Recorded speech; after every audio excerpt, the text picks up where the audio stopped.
Rebonjour, c'est Dicomax sur Tex Murphy Overseer pour un énième épisode. Oh oh, qu'est-ce que c'est ça? Venez me voir le plus tôt possible, j'ai quelque chose pour vos infos sur Jim Slade, Johnny.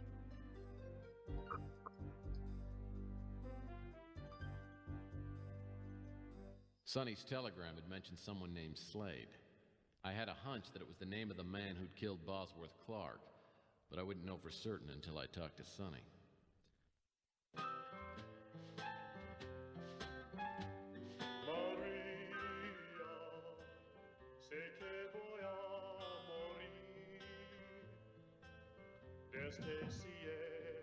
Come in.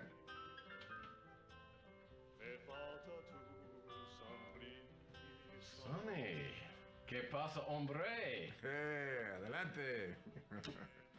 Compadre, I didn't expect to see you looking so good. Murphy, I've come face to face with my demon. Slade, what happened? In the depths of my despair, I had a vision of redemption. I realized I couldn't pass on without confronting what I feared most in life. Slade. I tracked him to his lodge. I broke in.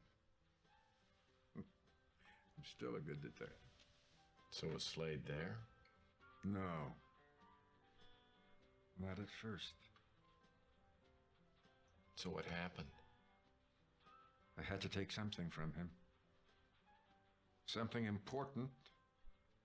Nothing could replace Maria. I found something, Murphy. I know it's important because it was hidden. Here. God, you are hurt. I've got to get you to the hospital. No, there's no need. I've had my last drink, amigo. Maybe not. Maybe there's time for one more. No más.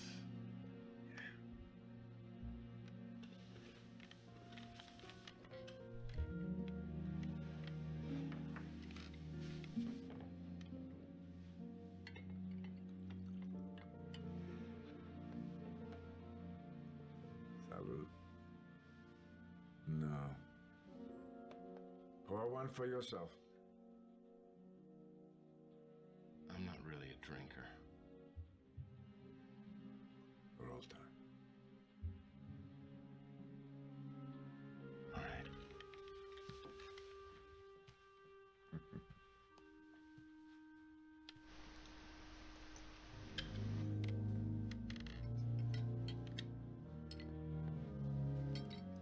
So what happened when Slade got back?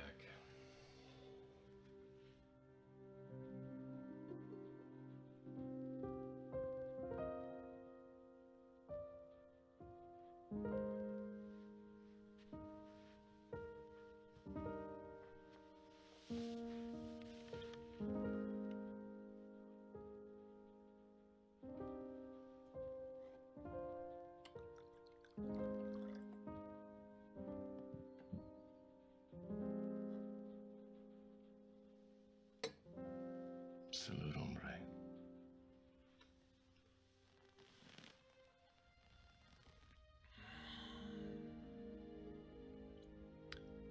At least he was able to die in peace. I didn't know it was going to be such a sad story. Who killed Sonny? Was it Slade? Must have been. Though I never did find out for sure. After Sonny's last drink, I took a look around his place, hoping to find something that would lead me to the man who'd killed him and Clark. On a scrap of paper by the phone, Sonny had scrawled the name Big Jim Slade and the words Big Surf Lodge, along with an address.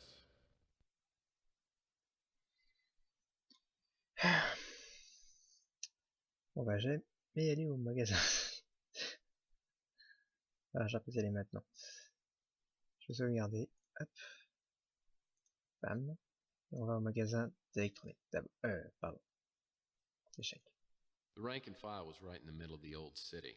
Wasn't this back when they still called it Freak Town? Yeah, the Mutant League was in high gear at the time, and the whole mutant norm thing was just starting to heat up.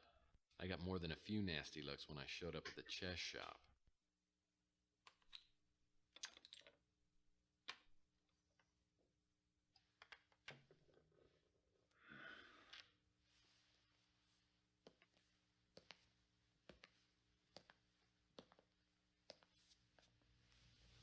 How's the game going?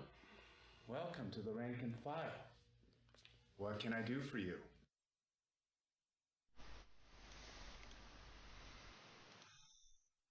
Well, one of the pawns from my chess set is very, very sick. I think he may have been poisoned. Anything you can do to help? What kind of chess set do you have? Well, I guess I'm a bit of a purist, but I believe that chess should be played the way it was intended. 30 men and 2 women in a literal fight to the death. What you're talking about is illegal. Man, you bleeding heart liberals, you're all the same. Call this a hunch. But you're not here to ask me about chess, are you? What do you want? Hey, wait a second. You're not the Jorge Valdez, are you? That's my name, though I'm sure there are 1 or 2 others in the world.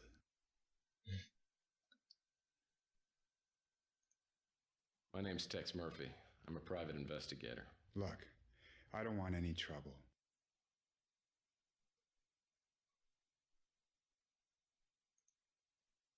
I'm a friend of J. St. Gideon's. Oh, if you're a friend of Mr. Gideon's, you're a friend of mine. How can I help you?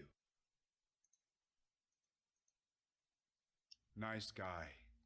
He used to come in here occasionally. I read in the paper that he killed himself.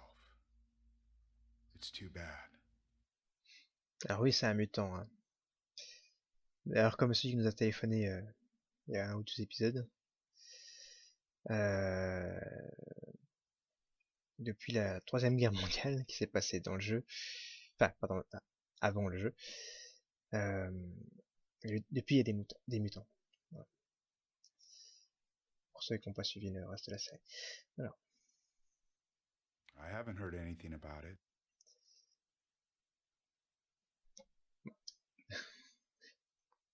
These are chess moves, but unless I see the match these moves were taken from, I can't tell you what they mean. Not is the pretty facade that disguises the law and order party's war machine. Mr. Gideon's been a friend of the mutants for years, unlike most people in his social strata.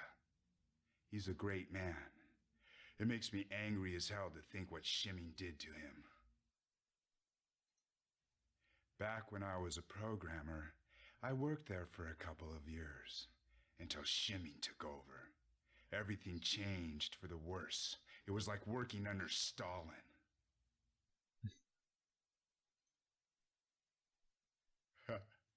Why are you asking about me? I'm just a source of information to someone like you. Poisoned pawn is a chess term. It refers to an apparently unprotected pawn, whose capture leads to dire consequences. If I had to guess, I'd say the author of the anonymous letter felt like he was the first link in a dark chain. I don't know anything about the letter or why my name was mentioned in it.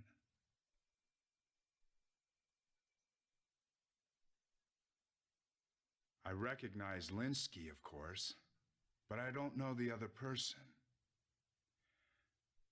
Though I think I may have seen him with Frank Shimming years ago.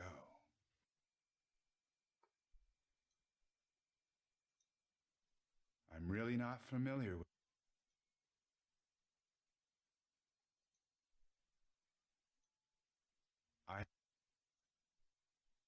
You know what the Law and Order Party is? It's the Fourth Reich. They won't rest until every mutant is deported, imprisoned, or dead. Capricorn is about the last organization in the world that considers us mutants to be human beings. I think there's a battle brewing between them and the Law and Order Party. Never heard the name before. I have. Ah, the hospital to the rich and famous. I haven't been fortunate enough to be a patient there. Life is a chess game, and Law and Order has all the power pieces.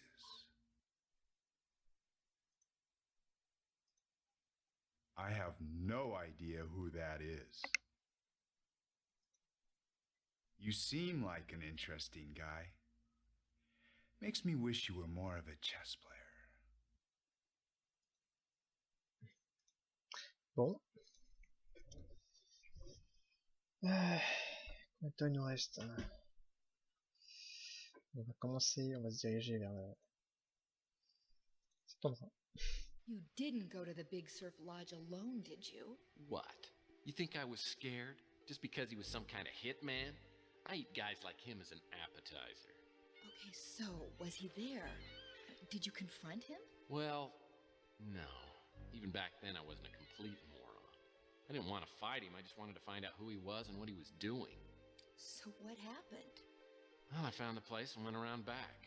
Through a window, I could see a briefcase on the bed, which I decided I just had to have. It sounded like he was in the shower, which would give me a good chance to snatch the briefcase, but first I had to figure out how to unlock the back door. No crumbs on the sideboard. Wait. There's a key sitting on the counter.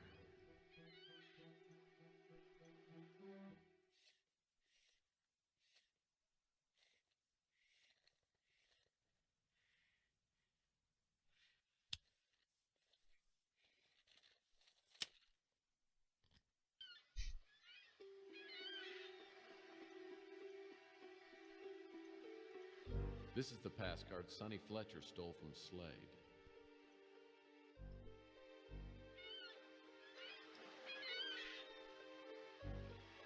As long as the shower's running, I should be free to look around. I just have to be careful to leave things the way I find them, and have a hiding place picked out in case Slade makes a surprise appearance.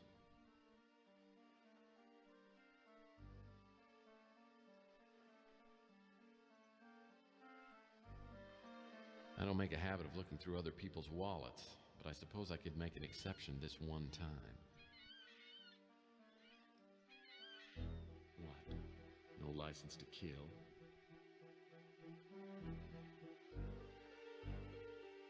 This thing has anagram written all over it. Well, I mean, not literally. I guess Slade's gambling includes more than roulette. These must be his lucky numbers.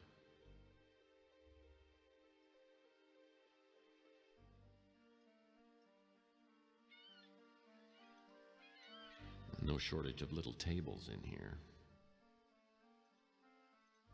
An old-fashioned cordless telephone.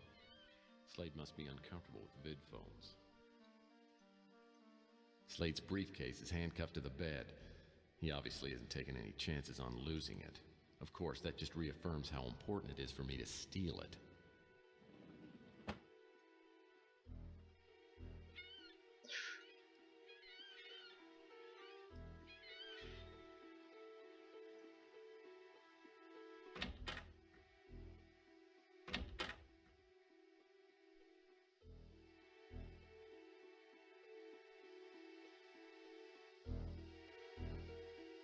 Slade will probably notice. Ce qu'il a dit, non?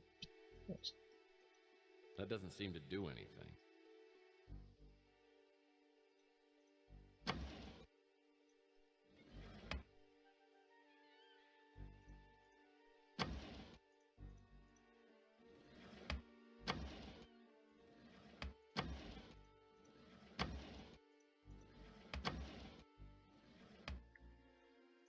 Trop de tiroirs.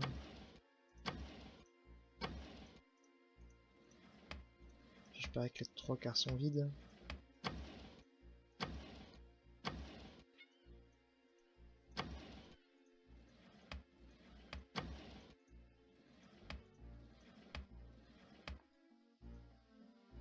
Ça se voit pas. Le frigo s'ouvre. Il n'y a rien dedans. Je pense pas que ça a rien. Quelque chose à regarder.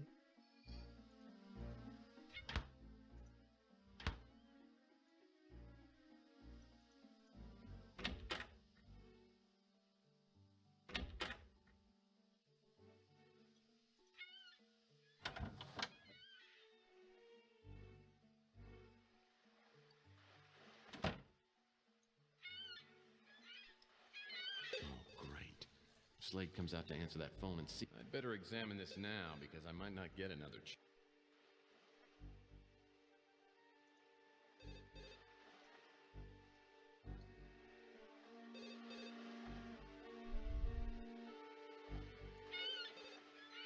Gideon's Bible.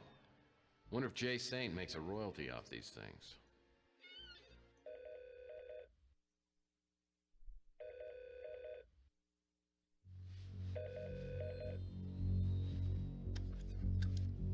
Slade here. Yeah, took her number 6. One of my lucky numbers. Enjoyed that one.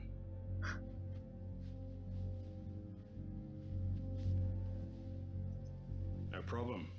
Pick up orders at the same drop point. I'm gonna make something to eat first.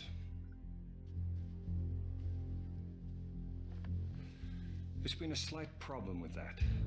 An old acquaintance of mine decided to make some trouble for me. Don't worry. I know how to find him. It'll just be a slight delay. And this time I won't let him get away. I said, don't worry.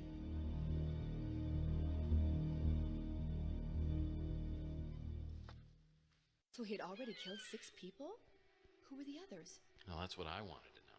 I also wanted to find out about the drop point where he was supposed to pick up his next orders.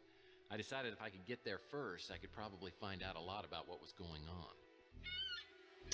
Bon, et bien, au prochain épisode, on sortira du placard. Voilà. Allez, je vous laisse, merci de votre attention et à la prochaine.